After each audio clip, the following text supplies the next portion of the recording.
This is a map of the Arctic. Blue ocean, white ice, the top of the world. Looks empty, vast frozen expanses where nothing happens. That perception is about to change. Running along the top of Russia, from Murmansk to the Bering Strait, is the Northern Sea Route, 4,800 nautical miles of Arctic shipping lane that Russia has spent 2 decades developing into a strategic artery. The route cuts shipping time from Asia to Europe by 40% compared to the Suez Canal.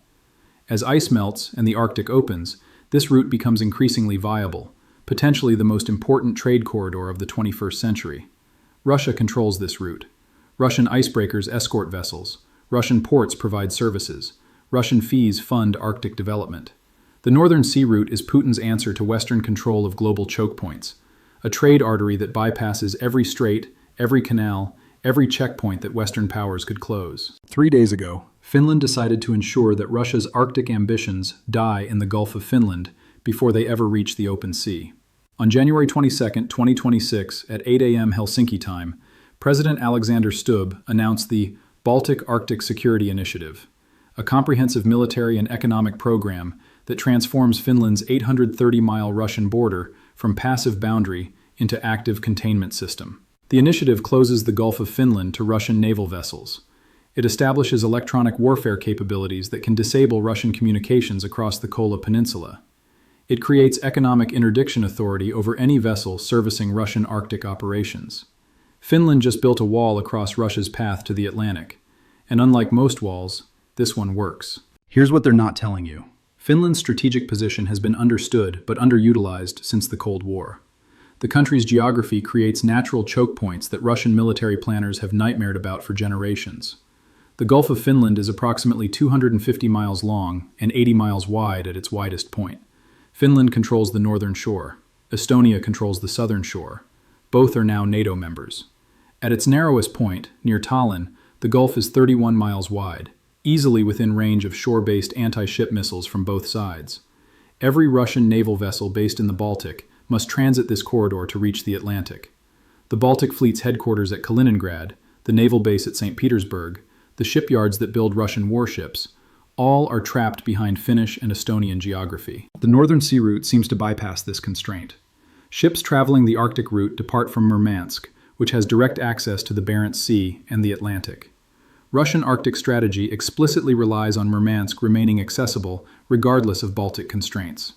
But Murmansk has its own vulnerability. The Kola Peninsula, home to Murmansk, to Russia's Northern Fleet, to most of Russia's nuclear submarine force, extends into a geographic cul-de-sac bordered by Norway to the west and Finland to the south. The land border between Finland and Russia runs 830 miles, the longest border between Russia and any NATO member. That border now hosts NATO military infrastructure for the first time in history. At 10:30 a.m. Helsinki time on January 22nd, I obtained classified portions of the Baltic Arctic Security Initiative through a source in Finland's Ministry of Defense. The classified annexes reveal capabilities that the public announcement omitted. Naval interdiction systems. Finland will deploy coastal defense missile batteries capable of engaging surface vessels at ranges exceeding 200 kilometers. The batteries will be positioned to create overlapping coverage across the entire Gulf of Finland.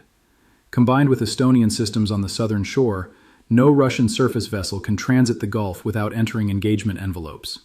Electronic warfare installations. Finland will construct 3 major EW facilities along the Russian border, at Ivalo, Sodankylä, and Kemijärvi. The facilities will deploy systems capable of disrupting Russian military communications, radar systems, and satellite links across the Kola Peninsula. The disruption range extends to Murmansk and the Northern Fleet bases. Arctic Monitoring Network. Finland will establish sensor chains monitoring all Russian Northern Sea Route traffic, satellite tracking, underwater acoustic sensors, aerial surveillance. The monitoring provides real-time intelligence on Russian Arctic shipping that can be shared with allies for interdiction planning. Economic Interdiction Framework. Finland asserts authority to sanction any vessel, company, or financial institution supporting Russian Arctic operations. Vessels calling at Russian Arctic ports become ineligible for Finnish port services, Finnish ice-class certifications, and access to Finnish territorial waters. Each capability serves the overarching strategy: make Russian Arctic operations so difficult, so monitored, so constrained, that the Northern Sea Route becomes economically unviable. At 12 p.m. Helsinki time on January 22nd, President Stubb addressed the Finnish parliament explaining the initiative's strategic logic. Finland joined NATO to ensure our security. But NATO membership is not passive protection. It is active contribution to collective defense. Finland's geography gives us capabilities no other ally possesses. Our border with Russia, our position controlling Baltic access, our Arctic expertise, these are not burdens. They are assets we contribute to alliance security. The Baltic Arctic Security Initiative transforms Finland from NATO's newest member into NATO's most strategically positioned member. We accept this responsibility. We will fulfill it. The speech positioned Finland as contributor rather than dependent, a framing that resonates domestically, while signaling to allies that Finland expects commensurate support. At 2 p.m. Moscow time on January 22nd, Russia's response came fast and furious. Foreign Minister Lavrov called the initiative an act of war in all but name, and warned of appropriate military countermeasures. The warning's vagueness reflected limited options. Russia cannot easily counter Finnish geography. Military action against a NATO member invites Article 5 response. Economic retaliation has limited impact. Finnish-Russian trade has already collapsed since 2022. The countermeasures available are rhetorical rather than practical. At 4 p.m. Moscow time, more concerning Russian statements emerged. Defense Minister Belousov announced reinforcement of Kola Peninsula defensive positions, and accelerated deployment of Bastion coastal defense systems along the Finnish border region. The Bastion system can target vessels at ranges exceeding 300 miles, theoretically threatening Finnish naval operations in Finnish territorial waters. The deployment creates escalation dynamics that neither side may fully control. This is where the lie becomes unsustainable. Russia's Arctic strategy depended on assumptions that Finland's NATO membership invalidates. Assumption 1. The Gulf of Finland would remain navigable.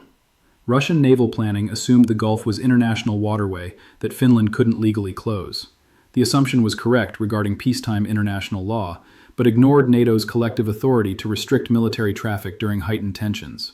Finland's initiative doesn't formally close the Gulf. It creates capabilities that make Gulf transit suicidal for Russian military vessels. The distinction between formal closure and practical closure is irrelevant to Russian naval planners. Assumption 2.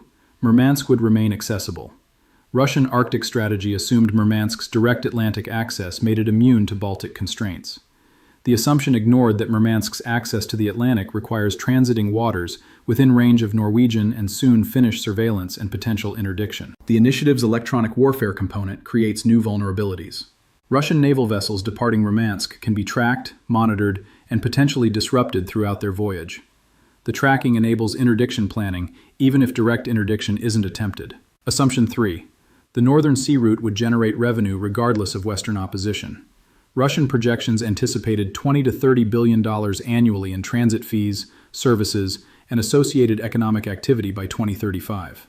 The projections assume shipping companies would use the route because it was faster and cheaper than alternatives. The initiative's economic interdiction framework threatens shipping companies with secondary sanctions. A vessel using the Northern Sea Route becomes ineligible for Finnish certifications essential for ice-class insurance and European port access. The economic calculation that made the route attractive inverts. Each assumption underpinned Russian Arctic strategy. Each assumption is now false. Less than 180 days separate today from the point where Finnish military capabilities reach initial operational capacity. The timeline is aggressive, but achievable, given pre-positioned equipment and existing infrastructure. Days 0 to 60. Site preparation for electronic warfare facilities. Construction begins at Ivalo, Sodankila, and Kemijärvi. Equipment arrives from allied suppliers, primarily American and Norwegian systems already in production. Days 60 to 120. Initial EW capability. Limited disruption capacity against Russian systems. Coastal defense missile batteries achieve partial deployment along Gulf of Finland shoreline. Days 120 to 180. Full initial operational capacity. EW facilities reach designed capability. Missile batteries achieve complete coverage. Monitoring network activates. Beyond 180 days, capability expansion. Additional systems deployed. Underground hardening completed. Redundancy established to ensure capability survives Russian first strike. The timeline creates a 6-month window during which Russia might attempt to establish facts before Finnish capabilities mature. Russian military planners are certainly calculating whether preemptive action is preferable to accepting permanent strategic disadvantage.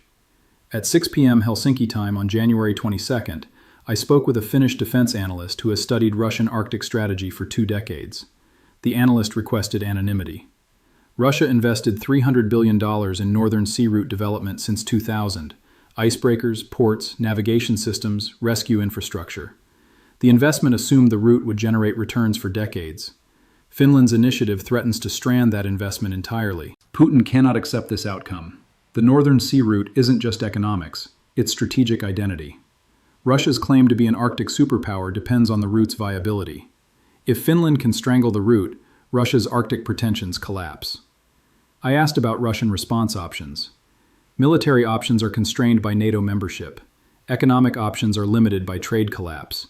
The most likely response is asymmetric: cyber attacks against Finnish infrastructure, influence operations to divide Finnish political consensus, pressure on NATO allies to restrain Finnish implementation. None of these responses prevent Finnish capability deployment. They might slow it. They won't stop it. Russia is facing a strategic fait accompli and has no good way to prevent it. I asked about escalation risks. The risk is real, but manageable. Russia won't attack a NATO member over infrastructure deployment, but accidents happen.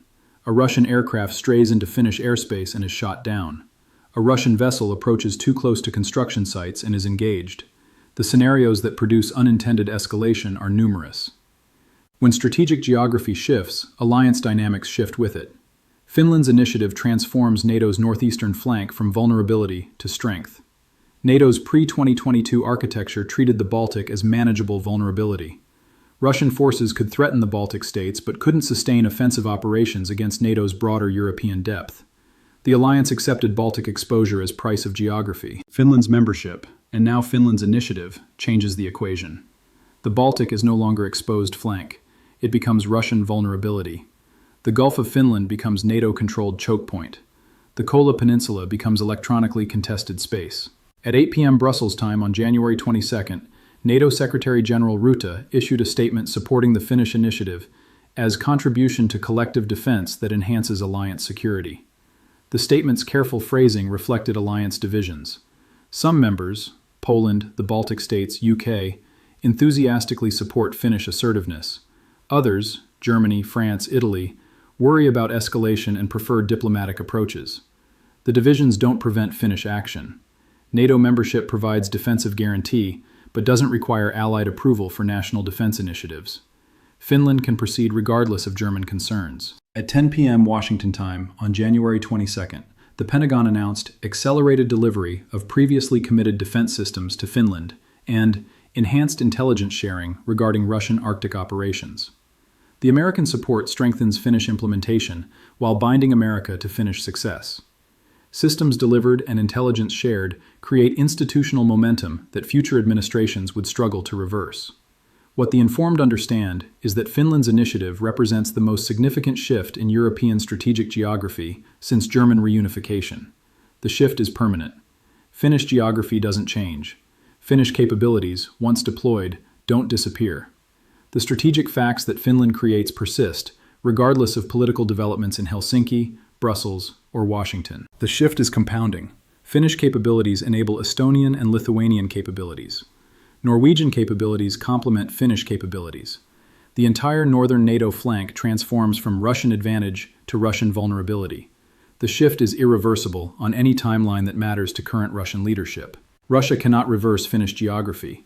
Russia cannot easily destroy Finnish capabilities without triggering NATO response. Russia cannot economically pressure Finland into abandonment. Putin's strategic vision, Russia as Arctic superpower, Northern Sea Route as alternative to Western-controlled choke points, Murmansk as gateway to global commerce, depends on assumptions that Finland just invalidated. At midnight, Helsinki time, on January 22nd, Finnish defense forces began pre-positioning operations. Equipment convoys departed storage depots for border deployment sites. Aerial reconnaissance increased over Gulf of Finland approaches. Naval vessels began patrol patterns that will become permanent. The physical manifestation of strategic shift, trucks carrying missiles, aircraft flying surveillance, ships establishing presence, creates facts that diplomatic statements cannot. The map of the Arctic shows blue ocean and white ice. It shows the Northern Sea Route stretching across Russia's northern coast, 4,800 nautical miles of strategic aspiration. What the map doesn't show is the Finnish capability that makes the route a dead end. The Gulf of Finland, 80 miles wide at most, becomes uncrossable for Russian military vessels. The Kola Peninsula, home to Russia's northern fleet, becomes electronically contested. The economic assumptions that justified $300 billion in Russian Arctic investment collapse. Finland isn't blocking the Arctic. Finland is blocking Russia's access to the Arctic's value. The distinction matters enormously. The northern sea route will still exist. Ice will still melt. Ships could still theoretically transit.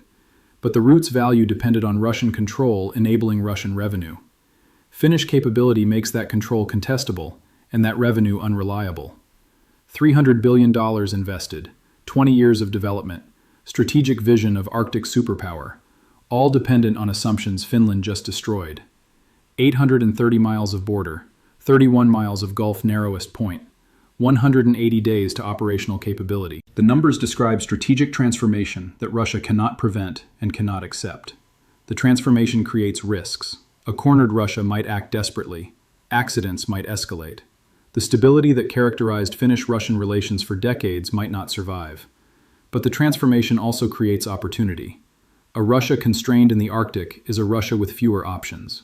Fewer options might produce more reasonable behavior, might produce negotiated settlements of conflicts that currently seem endless. Finland took a risk. The risk might produce catastrophe. The risk might also produce a stable northern Europe for the first time in a century. The map shows blue ocean and white ice. What happens next determines whether that ocean becomes battlefield or boundary. Finland chose boundary. Russia will respond. The Arctic's future is being decided in Helsinki. And the Northern Sea Route, Russia's answer to Western choke points, just encountered a choke point it cannot bypass.